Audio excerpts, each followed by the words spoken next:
into it.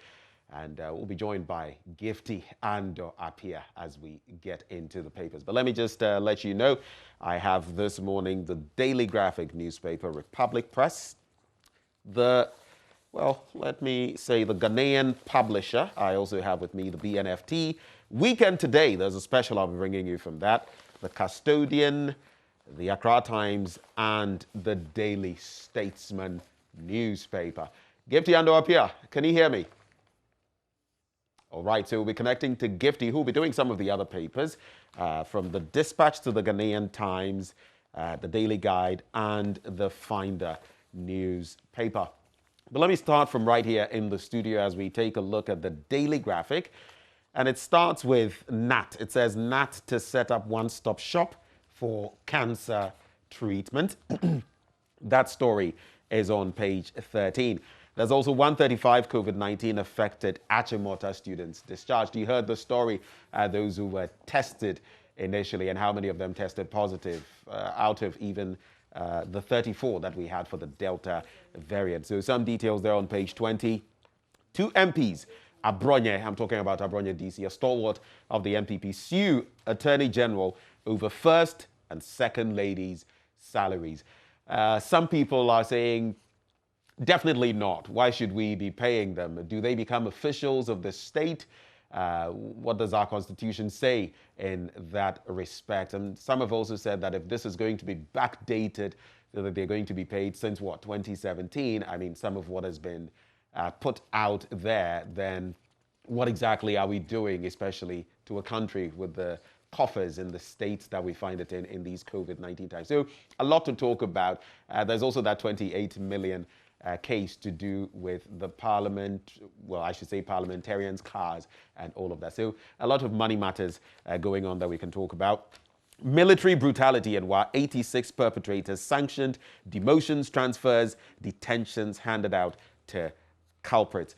I'll be telling you a bit more about that, but as you have heard already, the Colonel Ayorogo committee has actually been meting out some punishments to some of those officials who were on duty on the day, the commanding officers and all of that. We'll bring you some details like we did yesterday. But let's get to the international pages now. Jacob Zuma in prison. That is on page 5. We know that he's handed himself over willingly to officials of state. And it says here, South Africa's former president, Jacob Zuma, has handed himself to the police to begin a 15-month sentence for contempt of court. The sentencing sparked an unprecedented legal drama in South Africa. President Zuma has decided to comply with the incarceration order, and his imprisonment comes after a week of rising tensions over his sentence. He is 79, by the way. Inside Africa, well, bandits kill 18 in northwest Nigeria raid, and Nigeria to freeze multi-choice Africa accounts to recover, guess what, $4.4 billion. And that's what Nigeria's Revenue Service is saying. It has instructed banks to freeze the accounts of media entertainment firm MultiChoice Africa and its Nigerian subsidiary for breaching agreements and denying access to their records for auditing. The firms are part of South Africa-based MultiChoice Group. So that is... do we have the temerity in this country to do such even when we know it? It's just a question I'm putting out there. Because if you look at things, even with ordinary Ghanaians and businesses, sometimes we see through the lifestyle and everything that people are living large, but the system simply cannot clamp down on them. So where do we go from here when we keep crying we need funds to actually build the country? On the other international page, page 9, Trump sues Facebook, Twitter, Google over social media bans. Yeah, he is actually saying, well, they did not act in good faith, and he is raising the stakes in his battle against social media giants, talking about billing the effort during a press conference as a move to defend First Amendment rights. Trump filed 3 separate class action lawsuits in a federal court in Florida against the tech giants. Twitter, as you would know, has permanently banned Trump. So here's what they say. We're going to hold big tech very accountable, Trump said during the press conference at his Trump National Golf Club, Bedminster, in New Jersey. Haiti police kill 4 suspects linked to assassination, and that's another developing story on the back of the assassination of Jovenel Moise. And EU increases pressure on Hungary over LGBT plus law. Do we have Gifty under our PI yet? Okay. I am here. You are. I am here. Great. Yes, you can hear me. Can you? I can hear you loud and clear. Is it the morning that has got your voice, or is it the cat? I think that you're hearing me through my car. That's why. Whoa. You've parked, right? Yes, I have. Okay. We need you alive. Anyway, so... Oh, of course. Yes, definitely. I know you have a couple of papers. Would you want to take a look at them now with the headlines, or should I proceed with the Daily Graphic and come back to you? Well, I can. I have the Ghanaian Times newspaper. Right. And I also have the DailyGuide newspaper. Mm-hmm. I have the Dispatch newspaper, and I have the Finder newspaper. Okay. Maybe I can start with the headlines in the Ghanaian Times, if it's okay. Let's do. Okay. So in the Ghanaian Times newspaper, I have misguided soldiers punished. And it comes with a picture of the Defense Minister, Dominic Initiwo. And of course, it's about a war brutality, military brutality story. And then I've got one officer, well, still connected to the story. One officer faces trial, 3 demoted, others to serve 30 days detention. And then I have approval of presidential spouse emolument.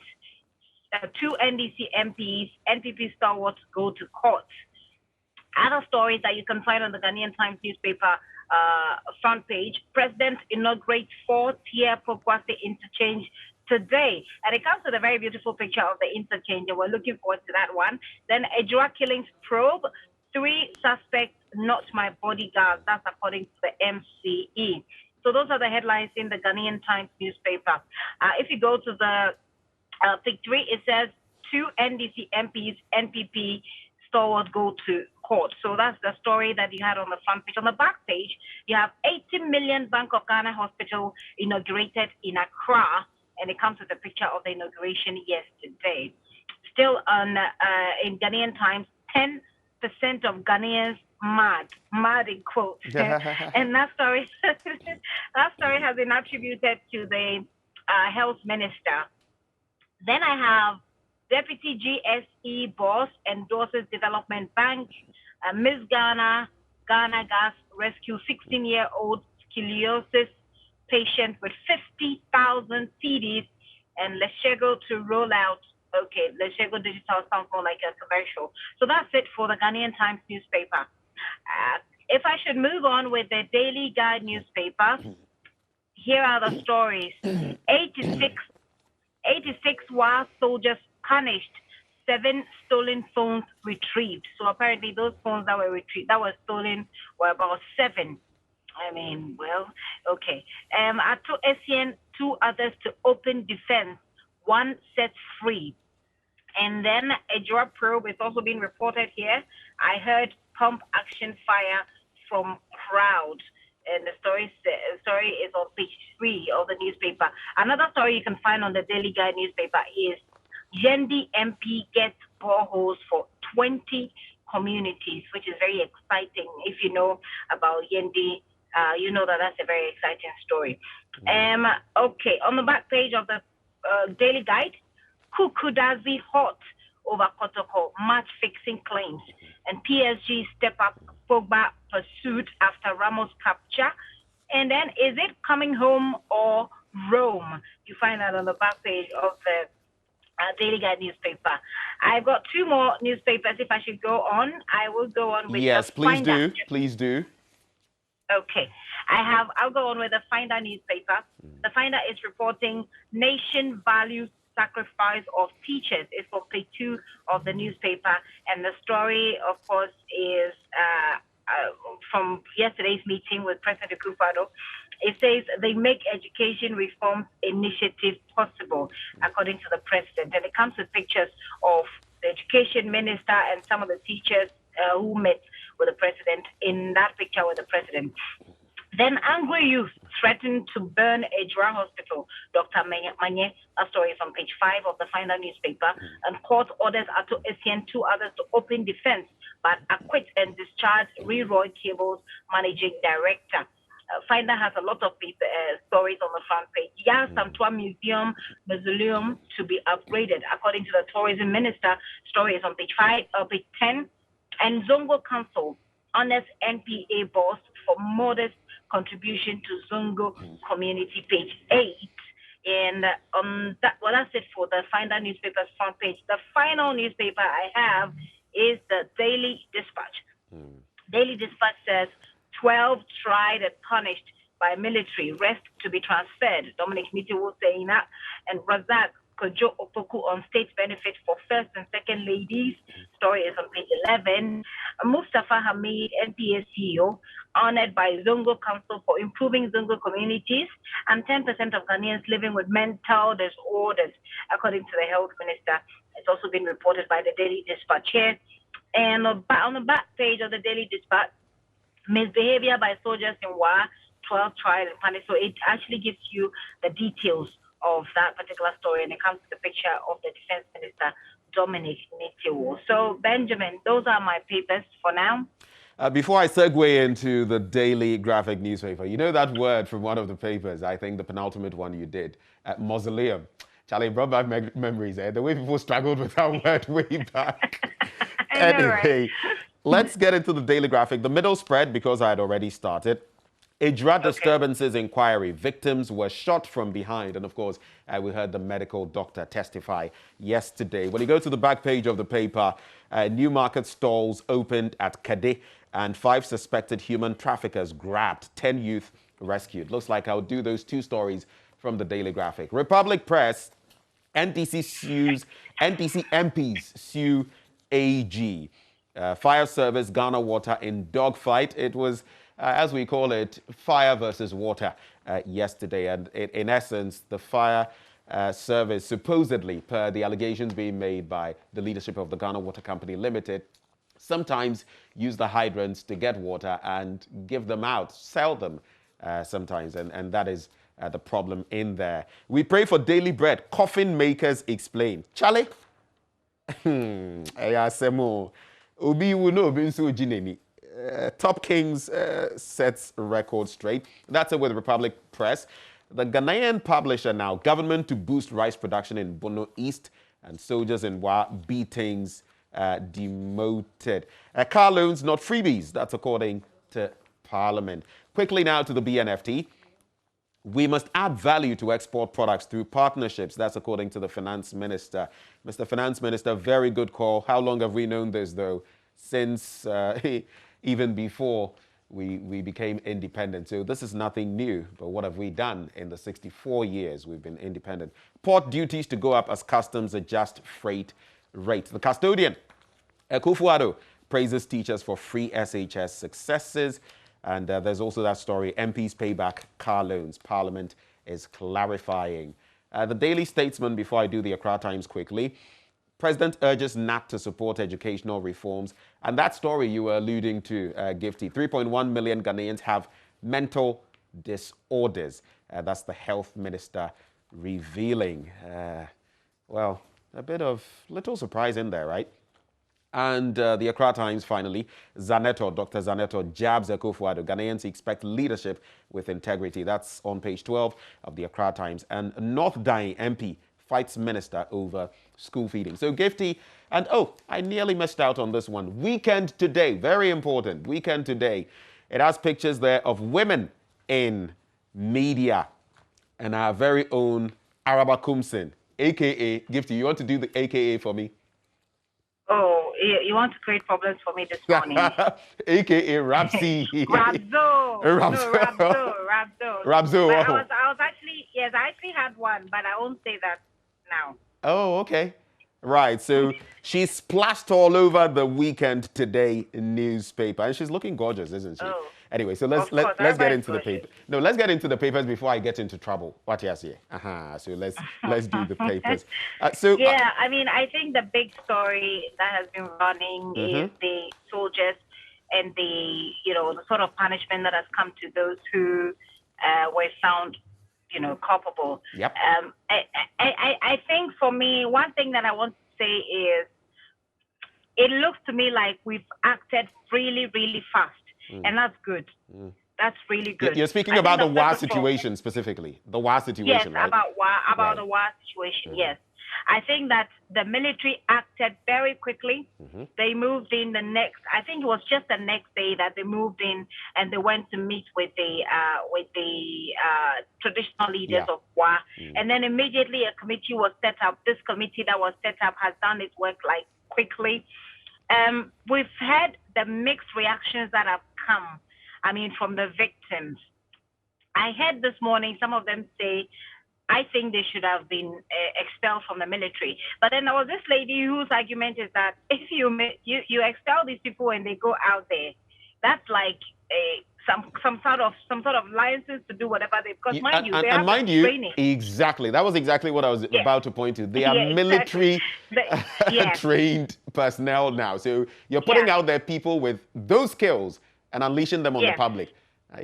Exactly. So the lady's argument was that won't be good for us anyway, and I totally agree 100%. I think that the punishment should be good. Maybe they expected a bit more severe punishment for them. But I think demotion is a big deal for military officials as well, because it's not easy to get to a certain level. So when you're demoted, you should feel the pinch somehow. Right. So I think that the pace with which we did this will sort of restore some confidence in the public. And I hope that as we go along, the relationship between the military and the civilians, especially in WA, will be restored significantly. Right. But I mean, 7 mobile phones, as we're reading, were stolen. I mean, I saw that and I was like, oh wow. I mean, I'm appealing to those residents and people who live around these barracks, that please don't steal things from the military. I mean, but these are people with some temerity as well. I mean, imagine that what would be a Rihanna Papa soldier na uko Rihanna, so it smacks of something. But Adam Bona speaking to us right here on the AM show yesterday, he's been giving out ratings. Day 1 of the Ejura committee, he rated them 2 over 10. Day 2, he rated them 4 over 10. When I asked him yesterday about the WA committee, the Ayorogo committee, he gave them 8 over 10. And I think it's partly because all of us have been giving them their plaudits because of how speedily they've worked, of how the leadership of the Ghana military went out there, spoke to the WANA, among others, expressed their, condolences even to those who have been affected. And that's also because this is a big deal. I mean, to have military personnel on the street brutalizing civilians, that is a big deal. I mean, that it sends chills down your spine. I mean, if that should happen, like, we're doomed. And so I like the response. And you see that just on that day, the members of parliament had it discussed on the floor. We had the defense minister himself speak about it. I wish that we could have the same reaction to the Ejura killings as well. And now that you mentioned, we had the same reaction to Ejura killings. Now that you mentioned Ejura, you know that there were 2 victims, Abdul Nasir Yusuf and Murtala Ibrahim, who were allegedly shot from behind. Well, yesterday we all heard it as the medical doctor, superintendent of the Ejura Government Hospital, Dr. Mensa Manye, actually told Justice Kumsin and his committee that the 2 victims who died in the incident were in fact shot from behind. And, he gives a description of about what the distance would be. He claims he's not an expert, which is true, but he says looking at the injury and penetration wounds, exit wounds and all of that, you can conjecture that it was at quite a distance, which fits into what we saw on camera. You get it, whether the one who aimed shot or not. But you won't necessarily say so. There has to be a lot of analysis and a lot of forensic studies and forensic examination and analysis to be able to figure out where that particular bullet came from. And you had the member of the committee, I think Dr. Vladimir Njidanso, asked whether or not he could tell. He said he removed the bullets from the guy's thigh, and he was telling. So you have to do a lot of forensic analysis of this particular bullet, and then take the, I guess the guns that were used, or the guns in this matter, and then do the analysis to figure out where that bullet came from. And I don't know whether we can do that or whether we will do that in this instance, because the military official. Sorry, go ahead. That, Gifty, is the point. I mean, we're getting all CSI here. But the point to be made is that the medical doctor did say that he was no expert. Of course, he's not an expert in forensics. But as far as he is concerned, he was clarifying that as far as he is concerned, those wounds appear to have come from the back, from the rear. Yeah. So, but of course, we'll have to conduct the further analysis you speak of. The argument that the military official, one of the military officials who came, I think Lieutenant Colonel Pepper, was making the point that the gunshots could have come also from the protesters. Of course, people have their counter argument, but it all has to come with some evidence. Okay, so even if it came from the back, where did it come from? Which angle did it come from? And how, at the end of the day, the police have not been able to indicate whether the guns they claim were on the people they have arrested, because the police says they've arrested 2 of the protesters who had guns during the protest. But we don't know whether the guns were, they had the guns on them during the protest. At what point these people were arrested? Was it after or during the protest? And we don't also know, and he said it to the committee, whether or not the guns they had been spent bullets, or whether or not it was used, So these are all things that ought to be cleared up. But I think that generally people have this sense of belief that the gunshot definitely would have come from either the police or the military. But that's why this committee is there, except that people don't believe or feel that the committee has enough powers to probe further and to bring up some of these details, which is why we're hearing this morning that the family has decided not to appear in front of the committee. They seem to have very low confidence in the ability of the committee to bring justice, the kind of justice that they expect. I don't know what we can do at this point, but the cause has been for a presidential commission rather than a ministerial committee.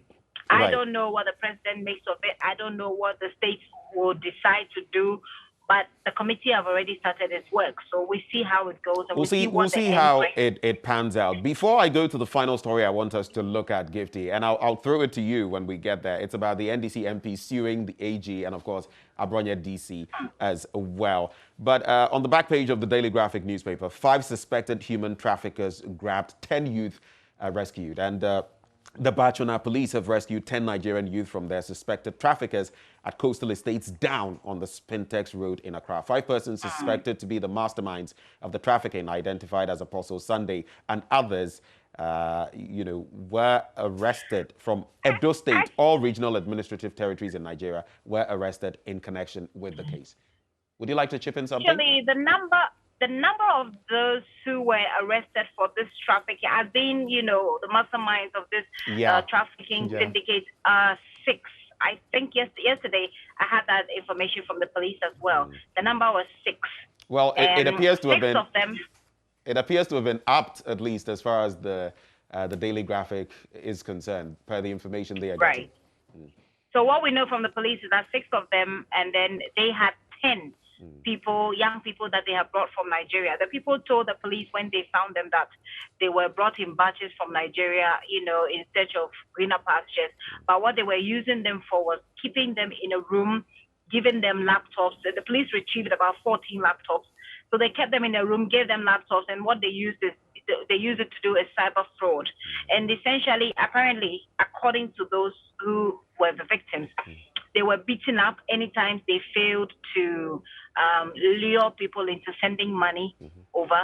And they were beaten sometimes when they asked for food. So according to the police, they found, marks on the backs of some of these people, which indicates that they've been beaten or abused. I guess we can call this cyber slavery in a way, because this is what they're being compelled to do. We see this in different shapes, different forms, but in this instance, this is the shape it took. But I know we'll get further details on that story as time goes on, and we'll be able to serve the public with more. But Gifty, in 30 seconds, I want you to share your thoughts on NDC MPs Roxanne Nelson, Dafiamekpo, Dr. Park, together with Abronya DC, taking on Parliament when it comes to, those matters that they've taking on the AG, in fact, not Parliament, taking on the AG, on the bit about emoluments or salaries for first and second ladies. Your take? I think Mr. Dafiamako's position is the legality of it. I'm not sure if he has any issues with the payment of the money itself. I mean, there have been arguments that these are people who support the presidency to deliver, and so you ought to pay them. But I tend to align with the people who say, do not backdate it. I mean, you've decided to pay them now. We can look at that. But backdated all the way to 2017, that's a lot of money. And people have said, just what that amount of money can do for the traders Amakola, whose wares got burnt on Monday, for example. I think we shouldn't, when it comes to backdating, for me, it's a no-no. Okay. It's a no-no. But whether or not they deserve the money, that's a whole different argument we can have. But I don't think we have the time right now to do all of that. Always refreshing, Gifty Andoapia. Can't wait to see you when you get here. But thank you so much for connecting and joining the news review. Right. This is where we'll actually wrap it up when it comes to the news review. But we're coming your way next with sporting action. You can check out a lot of our stories on myjoyonline.com. And do stay with us. When we return, we bring you sports.